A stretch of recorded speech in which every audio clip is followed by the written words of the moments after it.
अस्सलामुअलैकुम स्टूडेंट्स। आज हम एक्सेल के एडवांस वर्जन में सीक्वेंस फार्मूला सीखेंगे। जिस तरह आपको पता है पिछले वर्जन में हमने वहाँ पे जो सीक्वेंस फार्मूला नहीं था तो हमने खुद बनाया था यूज़र डिफाइंड फंक्शन से।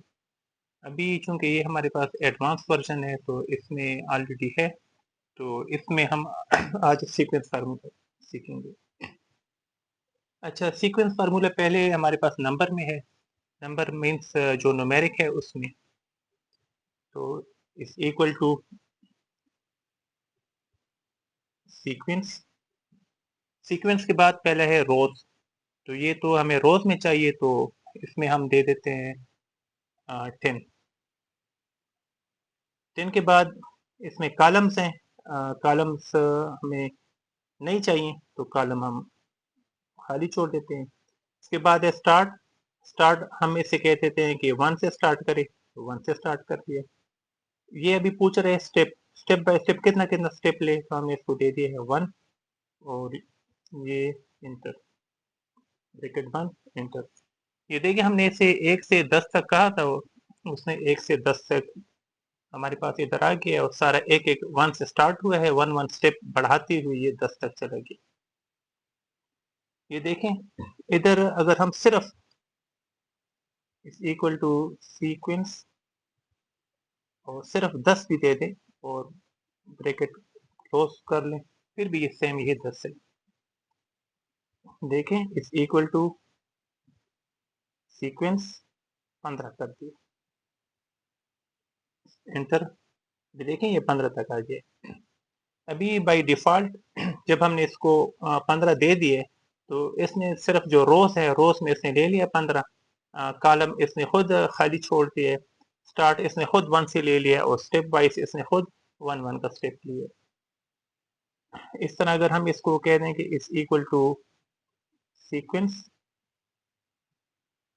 10 रोज, कॉलम 0, स्टार्ट ले 5 से और 5 5 बढ़ाता जाए। देखिए इसने 10 रोज में लिखा है, 5 से स्टार्ट लिया है, 5 5 बढ़ाते हुए ये इधर 50 तक आ गया।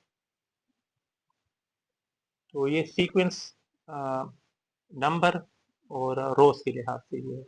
देखें इस तरह हम इक्वल टू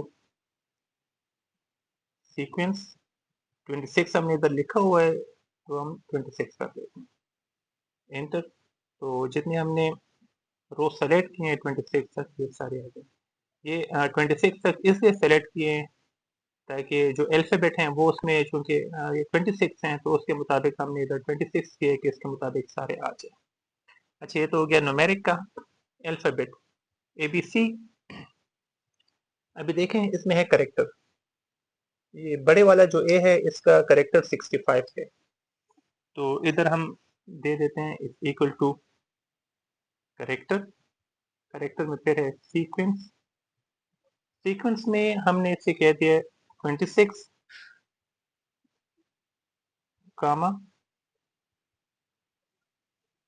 और फिर कामा चाहिए हमने, कॉलम तो नहीं देना अभी। स्टार्ट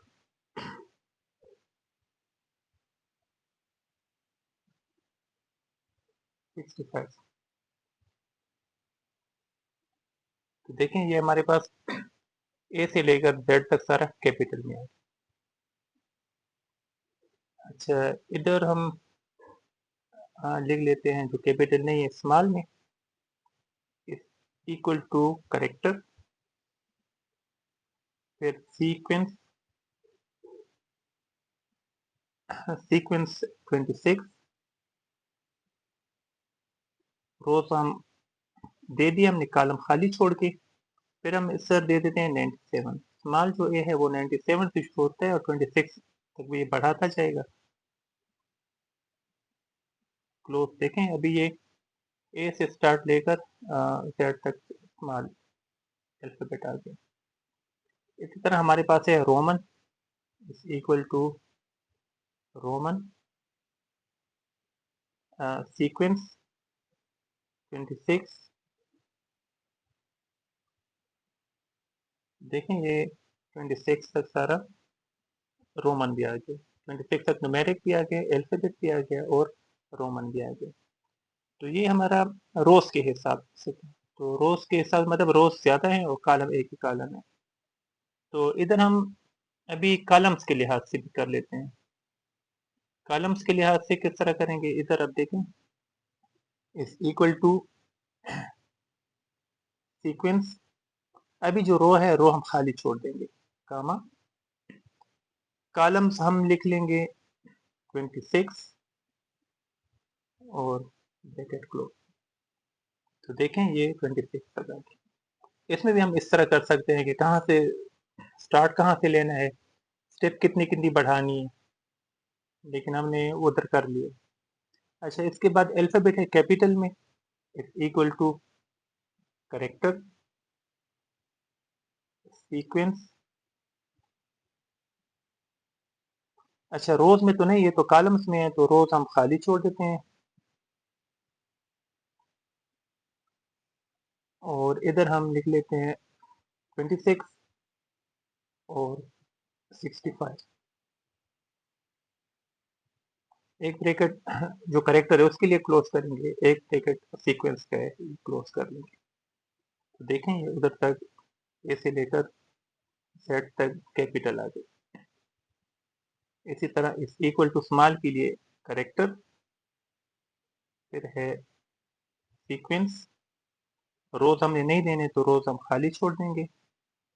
कॉलम्स हमने देने हैं तो 26 और 97 स्मॉल एबीसी के लिए है 97 और ब्रैकेट दो क्लोज करेंगे, एक सीक्वेंस का एक करेक्टर। तो देखें ये भी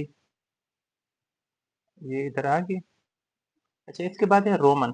रोमन के लिए भी सेम टू सेम यही तरीका है, is equal to Roman. Roman के बाद है सीक्वेंस। 26 तक हमने सिलेक्शन की है तो 26, सॉरी, ये देखिए हमने जो है ना रोज के हिसाब से किया, तो ये रोज में चले गए, कॉलम में नहीं गया। अभी हम इसको दोबारा से कर देते हैं, इक्वल टू रोमन सीक्वेंस। रोज को हम खाली छोड़ देंगे, रोज को खाली छोड़ दिया। अभी कॉलम्स में हम दे देंगे 26 इंटर। तो देखें अभी ये कॉलम्स के लिहाज से 26 तक चले गए। तो ये था हमारा सीक्वेंस का आज का सबक, जो कि एडवांस वर्जन के हवाले से है। तो उम्मीद है आपको पसंद आया होगा। सिंपल है, बहुत इजी है। और इसमें जो पुराने वर्जन है 2013 जितने भी हैं, उसमें ये फार्मूला काम नहीं करता। उसके लिए आप हमारी ये पिछली वीडियोस में देख सकते हैं, उसमें हमने इसके लिए स्पेशली बनाया था अपना, उसको कहते हैं यूज़र डिफाइंड फंक्शन। तो ये चूंकि इधर ऑलरेडी है, बिल्ट इन है, तो इधर हमने जो एडवांस वर्जन है एक्सेल के, उसमें से मैंने आपको यूज़ करके बता दिया है। उम्मीद है आपको बहुत पसंद आएगा।